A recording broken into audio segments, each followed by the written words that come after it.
Hello बच्चों, कैसे हो आप सब। आप सबों के बीच फिर से एक नए चैप्टर लेके उपस्थित हो चुका हूँ, जो अध्याय 3 होगा। चैप्टर का नाम संख्याओं का खेल। एक्सरसाइज जो होगा वो होगा 3.1। इसमें पहला क्वेश्चन जो दिया गया है, 15 के सभी गुणनखंड को लिखें। ठीक है, 15 के सभी गुणनखंड को लिखें, यानी कि 15 का क्या कर लीजिए आप, गुणनखंड निकाल लीजिए। तो ये 3 से कीजिएगा तो 5 बार में कट जाएगा, और 5 को एक बार में काट दीजिए। ठीक है, तो यहाँ पे गुणनखंड की बात किया जाए तो ये 15 का जब हम गुणनखंड लिखेंगे तो 15 का गुणनखंड आपका तो एक तो 15 होगा ही। ठीक है, यहाँ पे 15 लिख लीजिए। ये 5 होगा ही, 5 लिख लीजिए। ये 3 होगा ही, 3 ही भी लिख लीजिए। ये 1 भी लीजिए, लिख लीजिए। ठीक है, यानी गुणनखंड का मतलब यही होता है कि ये जितनी भी संख्याएं हैं, इन सारी संख्याएं से ये 15 क्या हो जाती है, कट जाती है। ठीक है, तो यही सारी संख्याएं क्या हो जाएगी, 15 का गुणनखंड हो जाएगी। इसी प्रकार से चलते हैं 2 नंबर क्वेश्चन में। 2 नंबर में क्वेश्चन में भी यही क्वेश्चन कह रहा है कि 64 के सभी गुणनखंड को लिखें। अब इसमें 64 का लिखना है। ठीक है, तो यहाँ पे हम लिख लेते हैं 64 बराबर 64 का गुणनखंड बताने के लिए आप क्या करेंगे, यहाँ पे सिंपल सा 64 का गुणनखंड कर लीजिए। तो ये 32 दूना हो जाएगा, ये 16 दूना हो जाएगा, और ये 8 दूना हो जाएगा, ये 4 दूना 8 हो जाएगा, ये 2 दूना 4 हो जाएगा, ये 2 एकम 2 हो जाएगा। ठीक है, यानी कि यहाँ पे जितना आपको दिखाई दे रहा है अंदर वाला, ये सारा क्या है, 64 का गुणनखंड है। ठीक है, तो यहाँ पे लिखते जाइए 64, 32, 16, 8, 4, 2, 1। ठीक है, ये सारा क्या है, 64 का गुणनखंड है। इसी प्रकार से अब चलते हैं 3 नंबर क्वेश्चन की तरफ। तो 3 नंबर क्वेश्चन कहता है निम्न में प्रतीक के सभी गुणनखंड लिखिए। ठीक है, अब इसका भी वैसे ही गुणनखंड निकाल लेंगे, और ये भी चेक कर लेंगे कि कौन सी और भी संख्या है जिससे क्या इसमें भाग लग जाती है। ठीक है, चलिए यहाँ पे 3 नंबर की 1 नंबर की तरफ चलते हैं। 3 नंबर का क्वेश्चन नंबर 1 कितना दिया है, 36 दिया है। ठीक है, अब हम इसको क्या करते हैं, 36 का गुणनखंड कर लेते हैं। तो यहाँ पे 36 का गुणनखंड कर लेंगे तो ये 18 दूना 36 हो जाएगा, 9 दूना 18 हो जाएगा, 3 तिरी का 9 हो जाएगा, और 3 से एक बार में कट जाएगा। ठीक है, यानी 36 की गुणनखंड की बात किया जाए तो कितना कितना हो जाएगा, एक तो 36 हो गया, एक तो 18 हो गया, एक तो 9 हो गया। ठीक है, और एक तो 9 के बाद 3 भी हो गया। 3 के अलावा बात किया जाए तो 6 भी हो जाता है। 6 के अलावा 12 भी हो जाता है। ठीक है, 12 के अलावा 1 हो गया। ठीक है, यानी 36 भी हो गया, 18 भी हो गया, 9 हो गया, 3 हो गया, 1 हो गया, और 6 और 12 से भी क्या होती है, ये संख्याएं कट जाती है। यानी इसमें 4 भी हो जाएगा, 4 से भी ये क्या होता है, 36 कट जाता है। ठीक है, 9 चौका 36। तो यानी कि ये सारे क्या हो गए, 36 के गुणनखंड हो गए। इसी प्रकार से चलते हैं इसका दूसरा नंबर में क्या दिया है, तो दूसरा नंबर में दिया है 45 दिया है। अब 45 का हम गुणनखंड कर लेंगे तो ये कितने हो जाएगा, 3 से किया जाए तो ये 15 तियाँ 45 हो जाएगा, 3 से किया जाए 5 तियाँ 15 होगा, 5 से किया जाए 5 एकम 5 होगा। ठीक है, यानी कि ये बीच वाला हो गया। 45 के गुणनखंड की बात किया जाए, पहले तो 45 ही आएगा क्योंकि 45 से भी कट जाता है ये। उसके बाद कौन आएगा, 15 भी आ जाएगा, 15 के अलावा 5 आएगा, 5 के अलावा 3 आ जाएगा, 3 के अलावा 1 आ जाएगा, और इसकी संख्या देख लीजिए जो इससे क्या हो जाता है, कट जाता हो। ठीक है, तो 3 हो ही गया, 5 हो गया, 9 भी हो जाएगा। ठीक है, इसके अलावा की बात किया जाए तो 9 भी हो जाएगा, और इसके अलावा और देख लीजिए जिससे ये क्या हो जाए, 45 कट जाए। ठीक है, तो बाकी जितना ये दिखाई गया है, दिया गया है, ये दिखाया गया है, उतना ही क्या हो जाएगा, 45 का गुणनखंड हो जाएगा। ठीक है, और भी होगा तो आप लोग देख सकते हैं इसमें। अब चलते हैं तीसरा नंबर। तीसरा नंबर में दिया गया है 78। तो 78 का क्या कर लेंगे हम, सिंपल सा इसका गुणनखंड निकाल लेते हैं। उसके बाद हमें ये पता चल जाएगा कि इसके बीच में क्या क्या संख्याएं हैं। ठीक है,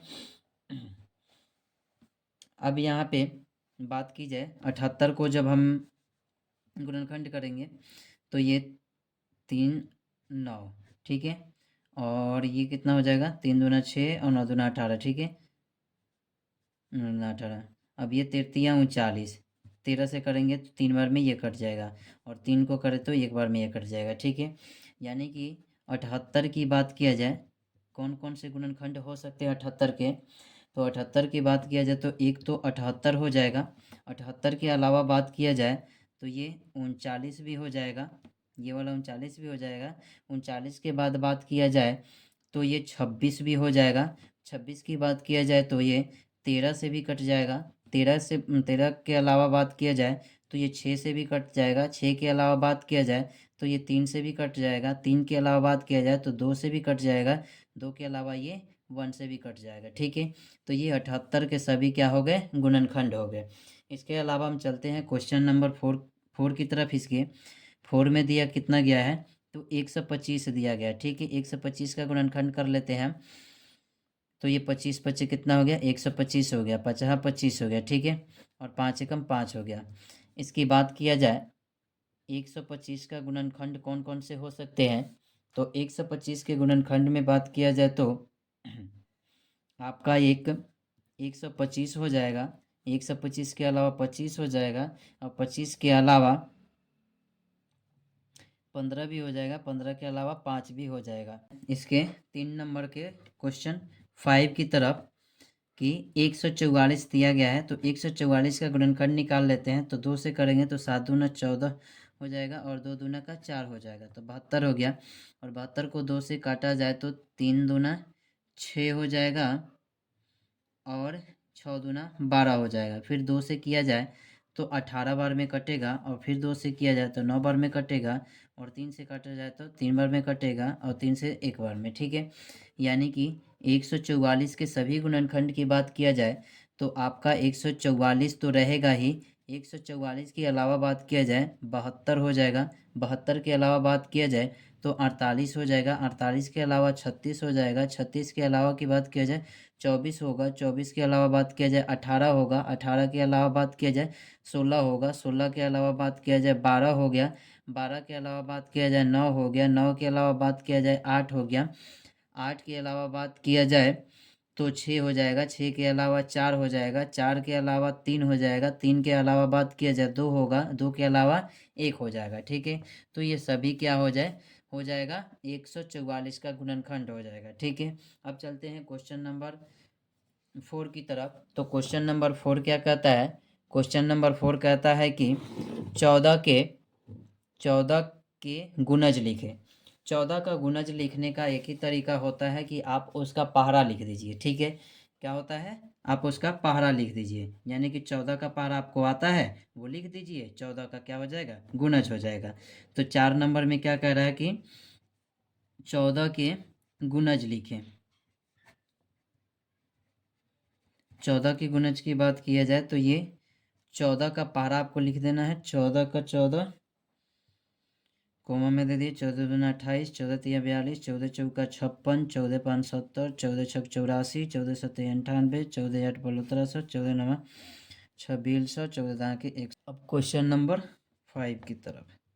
क्वेश्चन नंबर 5 दिया गया है कि 18 के गुणज लिखें। 18 का गुणज यानी कि 18 का आप क्या कर दीजिए, पहाड़ा लिख दीजिए। 18 का 18, 18 दूना 36, 18 तीन 54, 18 चौक 72, 18 पचे 90, 18 चौक 78, 18 सत्ते 26, 18 बाद 44, 18 नवा 62, 18 दाँ की 180 हो गया, ठीक है।